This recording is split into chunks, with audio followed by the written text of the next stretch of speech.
ایران کے بادشاہ نے اپنے بیٹے کو پڑھانے کے لیے ایک استاد صاحب کا بندوبست کیا. استاد صاحب کو کہا کہ میرے بچے کو دین پڑھائیے، میں چاہتا ہوں کل اس نے عنان حکومت کو سنبھالنا ہے تو یہ دین سے آگاہ ہو جائے، اس کو کچھ سکھائیے، پڑھائیے.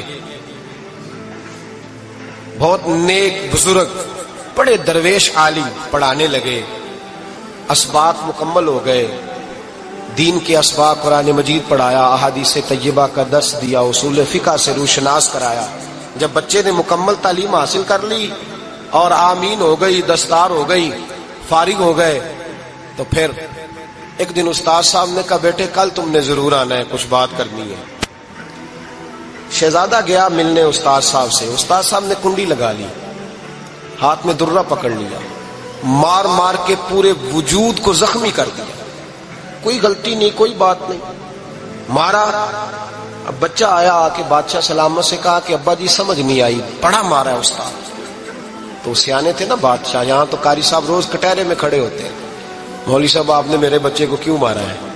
آپ 8,000 کے مولوی ہیں، میرا کئی کروڑ کا بچہ ہے، سویرے بدل لیں گے.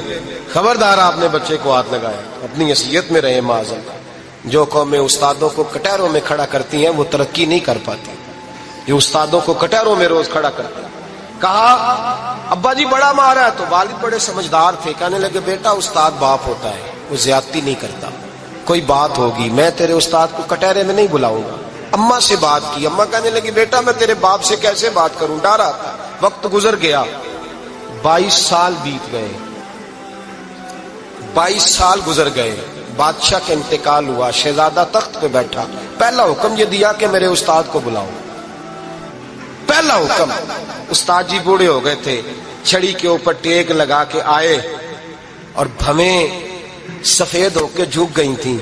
یوں آنکھ کھول کے بڑی مشکل سے دیکھا، کہنے لگے شہزادے حکم ہو.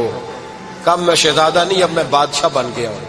استاد جی 22 سال بیت گئے، آپ نے مارا تھا، پر وہ درد چونکہ زیادتی کی تھی، میرا قصور کوئی نہیں تھا، تو نہ میری روح سے درد گیا ہے نہ میرے جسم سے گیا ہے.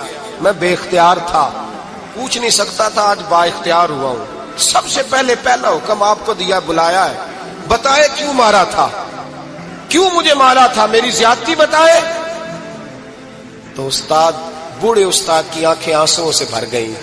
کہنے لگے بیٹے بس آج کے دن کے لیے مارا تھا، یہ جو دن آ گیا نا میری زندگی میں اس لیے مارا تھا، یہ میں چاہتا تھا میری زندگی میں وقت ہے، آج کے بس میری مراد پوری ہو گئی.